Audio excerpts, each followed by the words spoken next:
सुप्रभातं प्यारे बच्चों। इतः पूर्वं वीडियो मध्ये अहम् एकादश वर्गस्य द्वितीय भाषायाः प्रथम पाठः कुशल प्रशासनं पाठितवती। अद्य कुशल प्रशासनं प्रथम पाठस्य प्रश्नोत्तराणाम् अभ्यासं कारयन्ती अस्मि। भवन्तः पुस्तकम् उद्घाट्य पुस्तक खोल करके देखना है। प्रश्नाः अत्र सन्ति, एतत् पश्यन्तु। अनन्तरं यथा वदामि तथा भवन्तः लिखन्तु अपि। अस्तु, प्रथमः प्रश्नः अस्ति संस्कृतेन उत्तरं देयं। संस्कृत में उत्तर देना है। यदि वहां पर पूर्णवाक्येन उत्तरत वा एक पदेन उत्तरत एतादृशं न लिखितम् अस्ति तर्हि पूर्णवाक्येन एव उत्तरं वक्तव्यम्। पूर्णवाक्य में ही उत्तर बोलना है। क अस्ति अयं पाठः कस्मात् ग्रन्थात् संकलितः। यह पाठ किस ग्रंथ से लिया गया है? तो उत्तरम अयं पाठः वाल्मीकि रामायणस्य अयोध्याकाण्डात् संकलितः। यह पाठ वाल्मीकि रामायण के अयोध्याकांड से लिया गया है। कस्मात् प्रश्नवाचक पदम अस्ति, तस्य स्थले आगमिष्यति वाल्मीकि रामायणस्य अयोध्याकाण्डात्। ख अस्ति जटिलः चीरवस्नः भुवि पतितः कः आसीत्। जटिल जटाधारी चीरवस्नः पेड़ के छाल का वस्त्र पहने हुए, भूमि पतितः भूमि पे गिरे हुए, कह कौन आसीत् थे। उत्तरम भविष्यति जटिलः चीरवस्नः भुवि पतितः भरतः आसीत्। क्वेश्चन वैसे ही उतारना है, केवल कह की जगह पे भरतः लिखना है। फिर पूरा आंसर हुआ कि जटाधारी पेड़ के छाल का वस्त्र पहने हुए, भूमि पर गिरे हुए भरत थे। ग रामः कम पानिना परिजग्राह। कम यहाँ पे प्रश्नवाचक पद है, ऐसे ही ध्यान रखना है कि कोई भी प्रश्नवाचक पद है उसके जगह पे जो मुख्य आंसर है उसको लिख देना है, बाकी क्वेश्चन वैसे ही उतारना है। इस चीज का ध्यान रखना है। वैसे ही मैं आप लोगों को एक्सप्लेन कर रही हूँ, हर एक प्रश्न में एक्सप्लेन करना पॉसिबल नहीं है, तो आपको खुद से इस चीज को फॉलो करना है, समझना है।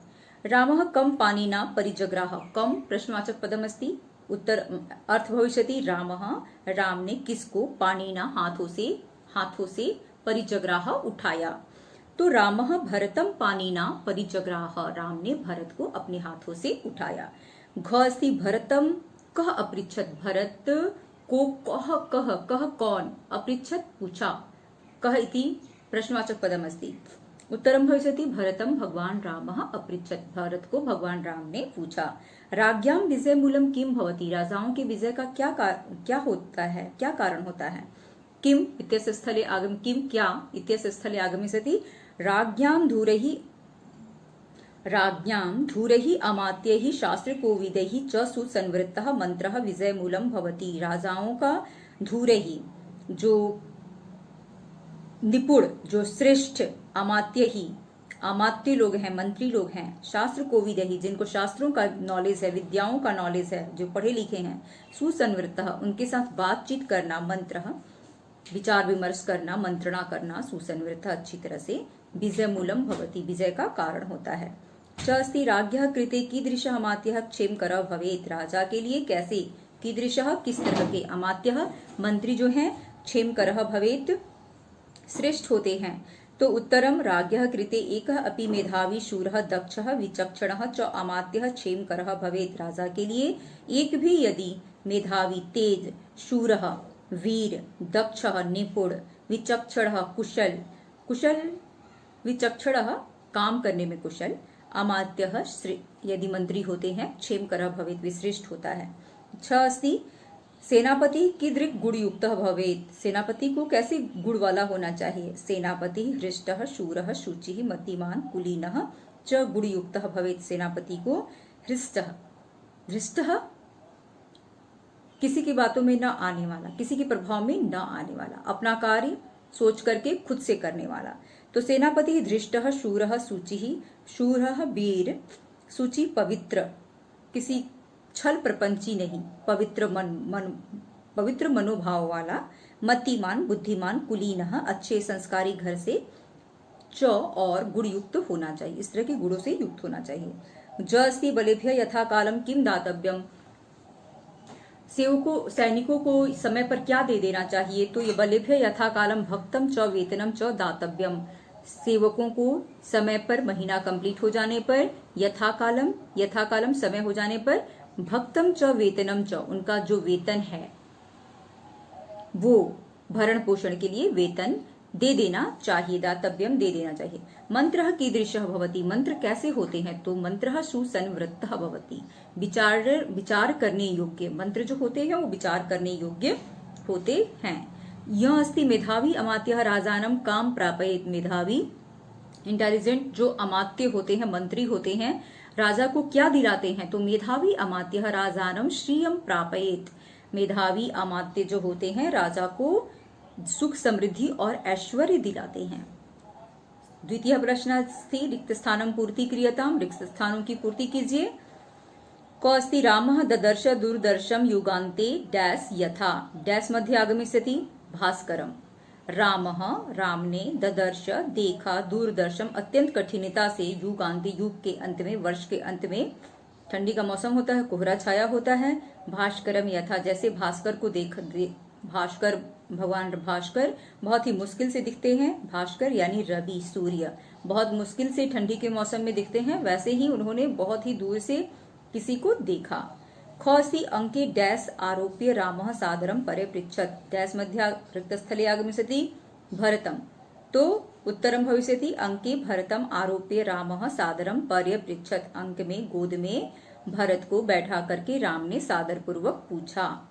गस्ति कच्चित काले डैश अवबुद्ध से, किस समय तुम उठ जाते हो, एक एक चीजों को अपने भाई से पूछते हैं कि कैसे करते हो, कैसे राजपाट करते हो, किस समय उठ जाते हो, किस समय नहीं उठते हो, वो सब भी। घसी पंडिता ही अर्थकृक्षेषु डैश कुर्यात निःश्रेयसम, जो विद्वान लोग होते हैं वो कठिनता आ जाने पे उस कठिनता से बाहर निकालने में समर्थ होते हैं, निःश्रेयसम करते हैं, निःश्रेयसम कल्याण करने में समर्थ होते हैं। अंगस्ति श्रेष्ठान श्रेष्ठेषु कच्चित एवं डैश नियोजयसि कर्मसु, श्रेष्ठों से भी श्रेष्ठ कर्मठ व्यक्तित्व को तुम अपने कार्यों में लगाते हो ना, ये कहने का मतलब है। तृतीय प्रश्न अस्ति सप्रसंगम मातृभाषया व्याख्यायताम, प्रसंग के साथ मातृभाषा में व्याख्या कीजिए। मंत्रो विजय मूलम ही राज्ञाम भवती राघव, तो व्याख्या आपको पता है किस तरह से किया जाता है। प्रस्तुत पंक्ति हमारे पाठ्य पुस्तक भास्वती के प्रथम भाग के प्रथम पाठ कुशल प्रशासनम से लिया गया है। इस जो वाल्मीकि रामायण के अयोध्या कांड के 100वें सर्ग से उद्धृत है। उक्त पंक्ति के माध्यम से जटाधारी वनवासी राम भरत को कुशलता पूर्वक शासन के नियम के विषय में बताते हुए कहते हैं कि हे राघव, शास्त्रों के अच्छे ज्ञाता उत्तम मंत्रियों के द्वारा उत्तम विचारों से दिया गया परामर्श ही विजय का कारण होता है, राजाओं के विजय का कारण होता है। खस्ति कच्चित ते मंत्रितो मंत्रः राष्ट्रम न परिधावती, इसका भी आपको वैसे ही लिखना है। प्रस्तुत पंक्ति हमारे पाठ्य पुस्तक भास्वती प्रथम भाग के प्रथम पाठ कुशल प्रशासनम से लिया गया है, जो वाल्मीकि रामायण के अयोध्या कांड के 100वें सर्ग से उद्धृत है। उक्त पंक्ति के माध्यम से जटाधारी वनवासी राम भरत को कुशलता पूर्वक शासन के नियम के विषय में बताते हुए कहते हैं कि कहीं अकेले तो विचार नहीं करते, कहीं बहुत के साथ मंत्रणा तो नहीं करते, बातचीत तो नहीं करते हो, अर्थात बहुतों के साथ भी बातचीत करते हो ना, कहीं तुम्हारी सोची हुई मंत्रणा बातचीत से राष्ट्र आगे बढ़ रहा है ना, अर्थात तुम्हारे परामर्श के अनुसार राष्ट्र आगे बढ़ रहा है ना, अर्थात जो किसी तुम एक के साथ बातचीत करते हो फिर सबके साथ बातचीत करते हो, उन विचारों से का तुम आत्म मंथन करते हो ना, क्योंकि उसी से राष्ट्र जो है आगे बढ़ता है, वही राष्ट्र की वृद्धि का प्रगति का कारण होता है, यही कहने का भाव है। चतुर्थ प्रश्न अस्ति प्रथम नवम श्लोकयोः मातृभाषायाः अनुवादः क्रियताम्, प्रथम और नवम श्लोक का अपनी मातृभाषा में अनुवाद करना है। मातृभाषा आपकी हिंदी है, हिंदी में अनुवाद करना है। प्रथम श्लोक अस्ति जटिलम चिरवस्नम प्रांजलिम पतितं भुवि ददर्श रामो दूरदर्शम युगान्ते भास्करम यथा, अनुवादः जिस प्रकार से युगों के अंत में भगवान भास्कर सूर्य अर्थात सूर्य के भगवान भास्कर अर्थात सूर्य के शोभाहीन हो जाते हैं, उसी प्रकार जटाधारी चीरवसन पेड़ों की छाल पहने हुए भूमि पर गिरे हुए शोभा रहित भरत को भगवान राम ने अपने हाथों से उठाया। अस्तु नवम श्लोकः अस्ति, पश्यामः किं लिखितम् अस्ति। कच्चित् सहस्राणां मूर्खाणाम् एकम् इच्छसि पंडितं, पंडितो हि अर्थकृच्छेषु कुर्यान्निःश्रेयसं महत्, अनुवादः अपने भाई भरत से सहस्त्र मूर्खों के स्थान पर अपने भाई भरत से भगवान श्री राम कहते हैं कि सहस्त्र, सहस्त्र यानी हजारों मूर्खों के स्थान पर किसी एक बुद्धिमान व्यक्ति को तुम पसंद करना। व्यक्ति की इच्छा रखते हो ना, उसे चाहते हो ना, किसी बुद्धिमान व्यक्ति की को तुम अपना प्रिय मित्र बनाना या तुम पसंद करना उसको, क्योंकि एक ही बुद्धिमान या पंडित अनेक कठिनाइयों में भी उत्तम कल्याण करने में समर्थ होते हैं। आपको अनेक कठिनाइयों से निकालने में समर्थ होते हैं। पंचमः अस्ति अधोलिखित पदानाम उचितम अर्थम लिखता। अधोलिखित पदों का उचित अर्थ लिखना है। उचित अर्थ हिंदी अर्थ। दूरदर्शम, पढ़ाते पढ़ाते बताई हूं, दूरदर्शम कठिनाई से देखने योग्य। परिष्वज्य आलिंगन करके, आलिंगन करके गले लगाना। आघ्राय सूंघ कर, मूर्धिन शीर में। निश्रेयसम कल्याण को। विचक्षणः निपुण, बलस्य सेना का। विपरीतार्थ मेलनम क्रियताम, विपरीतार्थक मेलन मैच करना है। एकः बहवः, क्षिप्रम सनहि, पंडितः मूर्खः।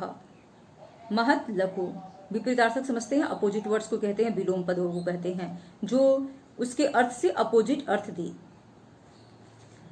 सप्तमः अस्ति संधि विच्छेद क्रियताम। संधि विच्छेद आप लोग क्लास में पढ़ाया गया है।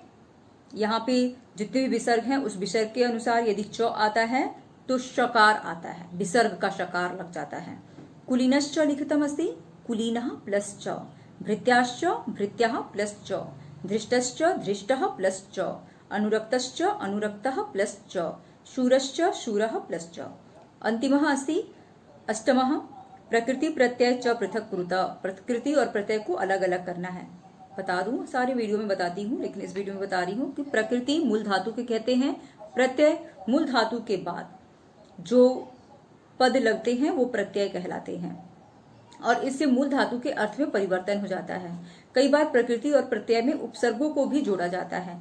तो मूल धातु से पहले जो दो वर्ण वाले पद लगते हैं वो उपसर्ग कहलाते हैं, और उपसर्ग प्लस मूल धातु प्लस प्रत्यय ये तीनों मिलकर के एक नए पद का निर्माण करते हैं और मूल धातु के अर्थ को परिवर्तित कर देते हैं। अस्तु, पतितम पद प्लस अक्त प्रत्यय। आघ्राय, आ उपसर्ग अस्ति, घ्रा धातु प्लस त्वाल्य। मंत्रिणः, मंत्र धातु प्लस इनि प्रत्यय। पंडितः, पंड प्लस इतच प्रत्ययः। मेधावी, मेधा प्लस विनि। दातव्यम, दा प्लस तब्यत। स्मृतः, स्मृ प्लस अक्त। सर्वे प्रश्नाः अभवन् प्रथम पाठस्य। भवन्तः द्वित्रिवारं पश्यन्तु, लेखितुमपि प्रयत्नं कुर्वन्तु। इतः अनन्तरं नेक्स्ट वीडियो मध्ये द्वितीय पाठः श्रवणो नकुलः इति पाठयिष्यामि। अस्तु, तावत् भवन्तः पठन्तु सम्यक् रीत्या। पुनः मिलिष्यामः। सर्वेभ्यः नमस्कारः।